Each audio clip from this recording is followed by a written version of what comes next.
How's it going, guys? Cameron here with Canadian Gamer coming at you with another video. We are going to re-record this because I was in the middle of recording this video and my mic cut out. So that's a rant for another day, but the Yeti mic has a known issue for anyone who's used the Yeti mic where the plug goes in the bottom. I guess because they expect you to have a nice fancy stand where the mic is upside down and it's not an issue, but any little shake or wobble and that wire comes loose and it cuts your mic out. You don't even know, and you're recording, and then you look over at your computer and it's not recording anymore. It's like, oh my god, really?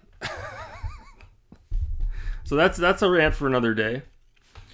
So when you guys see me all the time looking over like this, I'm looking at my Windows voice recorder to see if it's still recording. So yeah, lots of things we could be talking about, but I've only got so much time in a day. I wasn't even going to put out a video today, but I really felt the need to address something here regarding the Analogue Pocket. So yeah, there was an announcement on Twitter from Limited Run Games. They are releasing a physical edition of Tomb Raider, the trilogy remastered. So anyone of you suckers out there that couldn't wait and bought it digitally, you should have waited.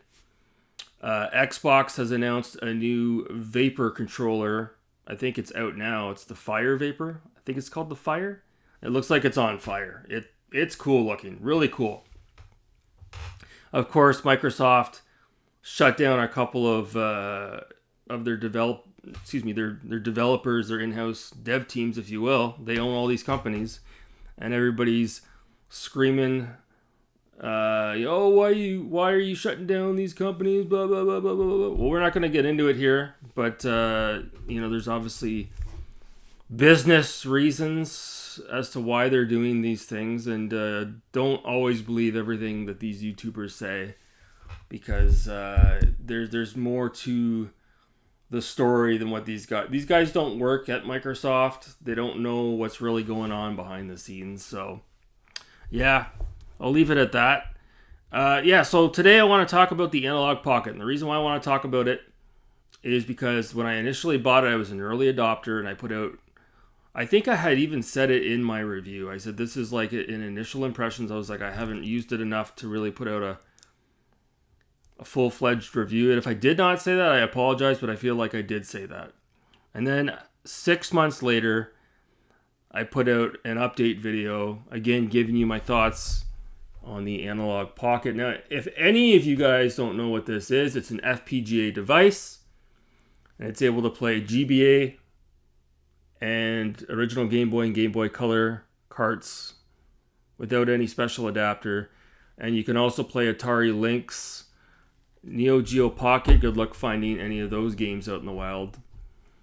And Game Gear as well, if you purchase one of those adapters, which is $29.99 US, which is probably $100 Canadian or Australian. So the Analogue Pocket, I bought it. I was an early adopter. I gave it a good review, but I did nitpick a few things. But the things I'm going to talk about today, I had not addressed in my original videos because I wasn't really, again, as intimate with the device as I am now. I was playing it today, and a few things reared their ugly head, and so I just wanted to address that. So when I bought the device, it came in a cutesy little box, like if you bought an iPhone. And Analogue is an American company, so you guys might take offense to this, those of you who are south of the border, but hey, you can lump Canada in with this as well, North America. Anytime you buy a product, whether it's from Canada or the US or Mexico, not always, but 99.9999999% of the time, the build quality is absolute junk, okay? We can talk about the car industry. It's no secret, folks. American vehicles are absolute garbage. Anything made by GM, Ford, or Stellantis Group, aka Chrysler Fiat, is absolute junk. When Volkswagen built a plant in Mexico and started building the Volkswagen Golfs in Mexico, the quality went downhill on the Golf. Tesla is an American company. And the Tesla vehicles are, well, at least they were, maybe not now, but for a while they're being built in California. Maybe I have that wrong. The company's based out of California. It's an American company. So you see the Tesla vehicles on the road, and you see all the technical wizardry. Oh, it's an EV, and look at the interior of the vehicle. It's very sterile, hardly any buttons, very minimalistic. Look at this huge touch screen right in the middle and all this. I still don't think, I know. I know a Tesla, as much as you guys love your Teslas, you're lucky if you get 5 years out of that, okay? Whereas a Honda Civic, you could probably drive it for 20, okay? You can see the difference between Honda or Toyota, or maybe Volkswagen to a lesser extent, and GM, Ford, and Chrysler. So the reason why I go off on a tangent about cars is because it's the best example I can think of. But Apple would be another example as well. This is an American company. And, as far as the quality of the iPhone is concerned, it's a good phone. But, I mean, I don't know. We could debate this all night long. But a lot of times there's better alternatives from Japan. It's just a fact. It's a fact. And the reason why I bring this up is because the Analogue Pocket is made by an American company. And initial impressions are strong with this device. You got the OLED screen and all the rest of it. But the more I have my hands on the device, the more I realize, I guess it's no fault of their own, but Analogue is not as big of a company as, let's say, Nintendo or Sony or Microsoft, right? And you can actually tell that by the build quality of this device. So when you hold this device in your hand, when you initially hold it in your hand, you're thinking, wow, this is really weighty, really good build quality. Once you take a closer look at it, you guys can't see it because I got a shitty recording device. But I'm talking about the plastic injection, the molding, the cut of the plastic on the side of the device. I don't know if you can see it. You might not be able to see it. So, right here, if I look at this like this, I can actually see, like it's like this. It's not a straight cut. It's like you can almost see inside of it. So I don't know if they're using 3D printers or what, but the cut, I'm talking about the cut of the plastic molding. It's not a perfect cut. It's not. And the reason why I bring that up is because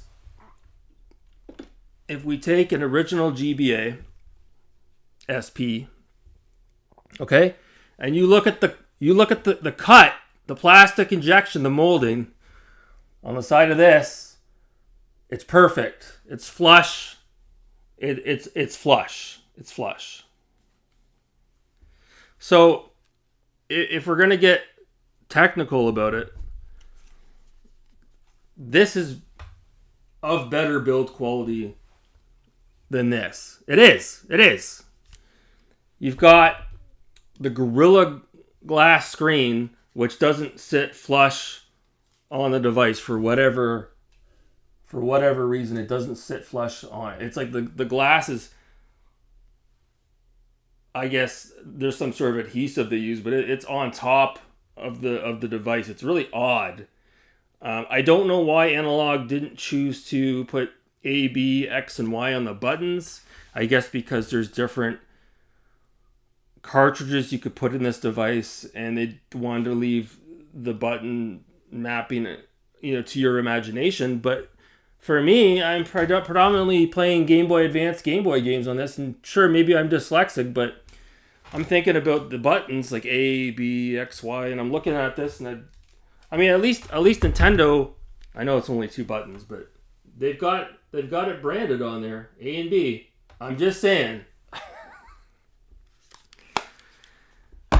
And as far as the plastic is concerned, there's a weird haze around the D-pad, almost like it's fading a bit. I don't know what is going on with that. I'm not quite sure. It's weird.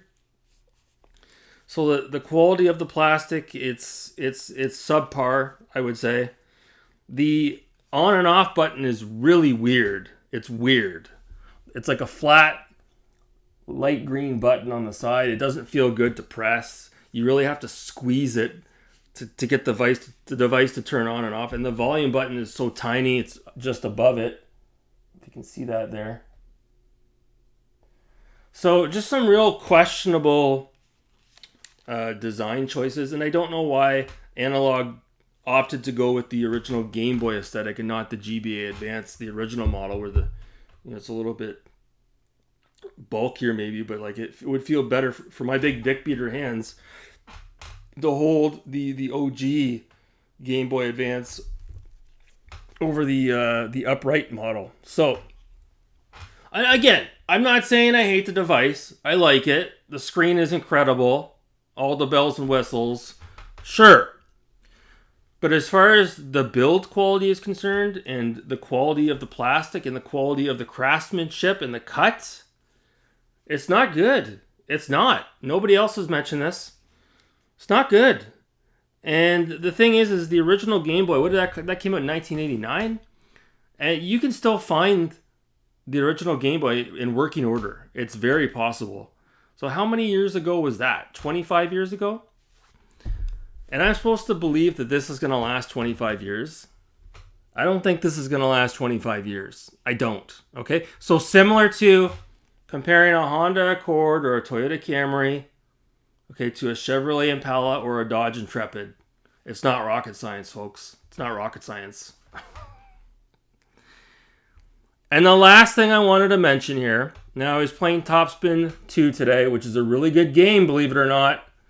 And I was having a lot of fun with it.